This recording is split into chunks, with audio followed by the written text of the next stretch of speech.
राहुल एक होशियार और महत्वाकांक्षी लड़का था। वह हमेशा से अपने परिवार के लिए कुछ बड़ा करना चाहता था, लेकिन उसकी माँ सुशीला हमेशा उससे बहुत उम्मीदें और दबाव डालती थी। राहुल को लगता था कि उसकी माँ उसे प्यार नहीं करती, बस उसे हमेशा अच्छा बनने की उम्मीद करती है। वहीं सुशीला को ये लगता था कि राहुल उसकी बातों को नजरअंदाज कर रहा है और परिवार की परंपराओं का पालन नहीं कर रहा है। राहुल को लगता था कि माँ उसकी सफलता को उसकी मेहनत की बजाय उसके व्यक्तित्व पर आधारित कर देती है। वह सोचता था कि माँ को सिर्फ उसकी पढ़ाई और करियर से ही मतलब है और इस वजह से वह कभी भी अपने सपनों का पीछा नहीं कर पाया। वह ये मानता था कि माँ ने उसके जीवन के अहम फैसलों में हमेशा हस्तक्षेप किया है। दूसरी ओर सुशीला को लगता था कि राहुल बहुत आलसी हो गया है और उसे परिवार के कामों में ज्यादा शामिल होना चाहिए। उसे ये महसूस हुआ कि राहुल अब घर की जिम्मेदारियों से भागने लगा है और उसकी ओर से उसे कोई भी समर्थन नहीं मिल रहा। ये विचार लगातार बढ़ता गया और दोनों के बीच में दूरी बढ़ने लगी।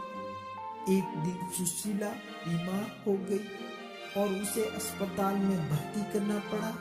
राहुल को जैसे ही खबर मिली, वह तुरंत घर पहुंचा और माँ के पास बैठकर उसका ध्यान रखने लगा।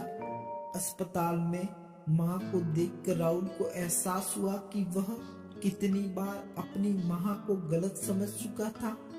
उसकी माँ हमेशा उसकी भलाई के लिए ही कुछ भी करती थी, लेकिन वह अपनी मेहनत और स्वार्थ के कारण ये समझ नहीं पाया। राहुल ने अपनी माँ से माफी मांगी और कहा, माँ, मुझे कभी नहीं पता था कि आप हमेशा मेरे लिए जो करती हैं वह सिर्फ मेरे भले के लिए है। मैं अपनी गलतफहमियों में फंसकर आपको गलत समझ रहा था। सुशीला ने उसे गले लगा दिया और कहा, बेटा, माँ का प्यार कभी शर्तों पर नहीं होता। मैंने तुम्हारे लिए हमेशा सबसे अच्छा सोचा है, लेकिन तुम्हारे सपनों की राह पर चलने का तुम्हारा फैसला, तुम्हारा हक है।